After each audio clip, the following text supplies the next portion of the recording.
Fight on!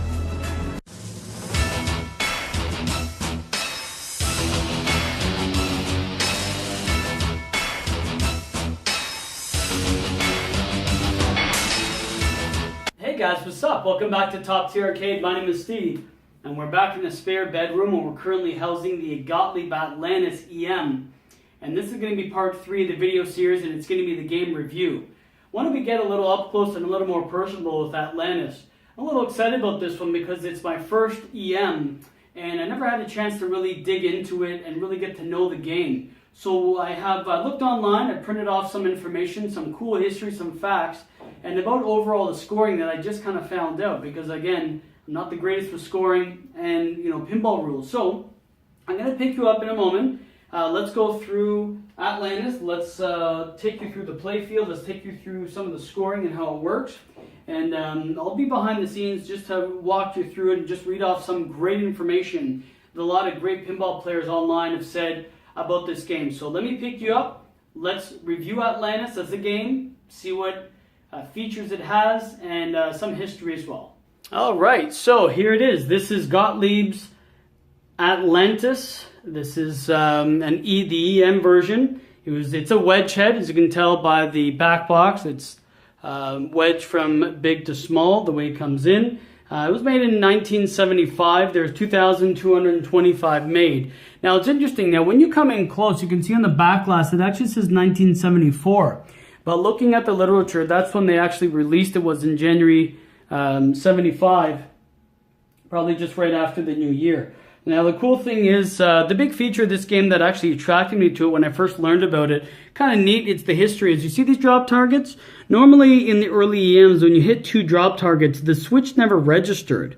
It never understood. But the cool thing about this game is when you hit both targets, for an example, now if you hit these two somehow, well I guess that wouldn't make sense, but when you hit, like if you have to hit the one beside each other, it'd be like this. So when you hit both of them together, normally it wouldn't score, but Atlantis was the first game, as it says right here, that you actually score 5,000 points, which in this game, which is a pretty low scoring and hard game, lights up, and it's very justified when you hit it. You're like, yes, I did it, I hit 2, and it's really assuring when that lights up for a second and you hit 2, so that's really neat. More about the game is pretty much how it is. So as you can see, just to show some of the artwork off and the layout, let me try to get you a bigger, further, that glare is not the greatest now, is it? Ah, shitty. But either way, as you can see, game's bestly into here's what I've read online. Now, I've played this game, but I don't have it. It's, my understanding is it's a electromechanical whitewater. And the reason they're saying that is instead of making the shots to advance the rafts, like you would in whitewater, the Williams, you be making shots to advance the numbers 1 to 9 to like the special. It might be simple, but it's pretty cool. The playfield is asymmetrical yet balanced. The brilliance of the playfield layout stems from the star rollovers, which are right here. That's a huge part of the game right there. Star rollovers on the playfield. The accurate shot from the left flipper. So when you hit that and then you target your target on, simultaneously rolls the target on button. The light advanced stand-ups, which are right here, that starts the light. And then when you hit the stand-up target, it advances the numbers, which will be lit, like that's number 1 waiting to be lit. And then, all they are down here. Now, don't forget, there's one right there we'll speak about in just a second. So a shot from the right flipper turns it on. So if you hit that, so you have to be careful because you can't be flailing. You have to be strategic. Right now, that's on, indicated by the light. If you hit this, the right flipper and you turn it off, it's harder to advance. It becomes very difficult, but allows, the only good thing is if you turn that off, it allows the player to ham away at these drop targets, which are beautiful, and there's 10 of them. So if people like drop targets, this is a great game to start hammering away at those.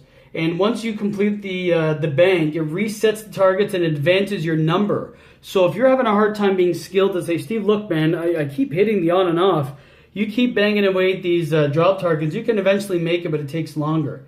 And again, when you shoot the 2 targets together, not only when you drop the targets, but it scores 5,000. Really cool thing about this, now I don't know how this is pronounced, but is it the bagatelle or bagatelle? I don't know, whatever. The lanes on the right gives the player a chance to nudge their way to success But since the tilt is your game, you have to really be careful. And actually, I can attest to that. So here's the cool thing about this game. When this is coming down, this ball comes down, you have the advantage here with one of these, looks like a nail, but one of these stoppers that get hits, and you have to, so once you start nudging the game, it's really cool. The problem is now either my tilt bob is way too tight, or just that's the way it's designed. Nudging this game a little too much is deadly. It will just turn it right off, and it goes boop, and it tilts somewhere. It's in this just tilt right there somewhere, and you'll be tilted very quick. Really quick about other parts of this game that I've understood, that the prototype had like a crescent, looks like elbow macaroni, where it goes one and your credits would be like this. This is not the prototype, this is the one that came in production. So just a quick tip on that. So that's some part of the game there. Now the rules. So going back to the rules, I know I kind of glanced over them. So here's the rules. I'm going to read them straight. The rules are to eliminate the numbers 1 to 9 in sequence to your light specials. There are four ways to advance to the next number. Obviously, if you roll over, you'll get 1, 2. See how they're not straight down. 1, 2, they're crisscrossed like this. So the rules are to eliminate 1 to 9 in sequence. First way, follow the bagatelle, which is right here, on the right side of the play field, 1 to 4, 6 to 9. And the cool thing, though, is this is where I kept saying, why can't I advance? Well, damn. Normally, it'd go 2, 3, 4, but 5's right there. So you're thinking, damn, I actually have to waste, this is a 5-ball game. You have to, well, there it is right there. It's a 5-ball game, so you actually have to drain to actually advance, which is very risky. So it's almost like kamikaze type suicide hit where you're like, okay, let's advance further. But if you said, well, no, I want to keep the ball in play, which I was trying to, you have another way. So that's the first way. You light all of them 1 to 9. Okay, makes sense. If you don't want to start draining and risk that, or a second way to advance, the second way is to shoot the ball through one of the 3 lit rollovers on the top. So I can see here when they're lit, you roll that over and it advances. So just pretend you're at number 4, and you're like, damn, Steve, and then you drain or something happens. Well, instead of redraining to get number 5, you hit that rollover, and then it advances you, and then you're going to number 6, which is ready right up there. So really neat. Third way is to hit one of the 3 lit stand-up targets that are turned on and off by the star rollover. This I kind of started to understand. Just that the lights are turned on. The target, and then it'll indicate it. Well, again, same thing. If you're having a hard time hitting these, because this is harder than it looks. At first, I'm like, oh shit, who cares? But you have these stops right here blocking you, and then you have these, and you don't want to risk the tilt. Just say you can't get number 8 for an example, or number 3. What happens is you advance by right here. You see that advanced, advanced, advanced, and they become a little proactively harder to hit. You can backshot it from the right flipper. Usually hit it with the left and then it hits up. So that's the third way. And then the fourth way is to clear all the 10 drop targets, which is very fun. They're satisfying. They make a great sound. Now I'm going to be replacing those later on. See how the silver on the blue targets are faded? That's to come later on when we restore this, maybe next year again. We'll have to do that. But anyways, let's go back to it. So where was I? Number 4, hit all the drop targets.